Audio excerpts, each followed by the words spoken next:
കേന്ദ്ര സർക്കാരിന്റെ MyGov India YouTube ചാനലിന് നൽകിയ മോഹൻലാലിന്റെ അഭിമുഖം സോഷ്യൽ മീഡിയയിൽ ഇപ്പോൾ ചർച്ചയാണ്. അഭിമുഖത്തിനിടയിൽ തന്റെ ദാദാ സാഹേബ് ഫാൽക്കെ പുരസ്കാരത്തിനെ കുറിച്ച് താരം ഇങ്ങനെ പറയുന്നു. ഇന്ത്യൻ സിനിമയിലെ പരമോന്നത ബഹുമതിയായ ദാദാ സാഹേബ് ഫാൽക്കെ പുരസ്കാരം തന്നെ തേടിയെത്തിയതിലും താരം വിനയാനിത്വനായി. ഇതൊരു സ്വപ്ന സാക്ഷാത്കാരമല്ലെന്നും കാരണം തന്റെ സ്വപ്നങ്ങളിൽ പോലും ഇത്ര വലിയൊരു അംഗീകാരം ഉണ്ടായിരുന്നില്ലെന്നും അദ്ദേഹം പറഞ്ഞു. ഈ പുരസ്കാരം മലയാള സിനിമയ്ക്ക് ലഭിച്ച അംഗീകാരമാണെന്നും തന്റെ ചലച്ചിത്ര കുടുംബത്തിന് വേണ്ടി ഇത് ഏറ്റുവാങ്ങാൻ കഴിഞ്ഞത് ഒരു നിയോഗമാണെന്നും അദ്ദേഹം കൂട്ടിച്ചേർത്തു. ദാദാ സാഹേബ് ഫാൽക്കെ പുരസ്കാരം ലഭിച്ച വിവരം അറിഞ്ഞപ്പോൾ എന്റെ മനസ്സിൽ ആദ്യം വന്നത് ഇത്രയും ഉന്നതമായ ഒരു പുരസ്കാരത്തിനും വലിയ ബഹുമതിക്കും എന്നെ തിരഞ്ഞെടുത്തതിലൂടെ ലഭിച്ച മഹാഭാഗ്യത്തെ കുറിച്ചാണ്. ഇത് മുഴുവൻ മലയാള സിനിമാ വ്യവസായത്തിനും ലഭിച്ച അംഗീകാരമാണെന്ന് ഞാൻ വിശ്വസിക്കുന്നു.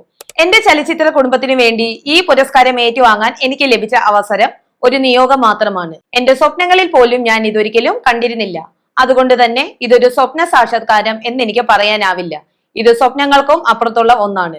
ഈ പുരസ്കാരം ഞാൻ മലയാള സിനിമാ ലോകത്തിന് സമർപ്പിക്കാൻ ആഗ്രഹിക്കുന്നു എന്ന് മോഹൻലാൽ പറഞ്ഞു.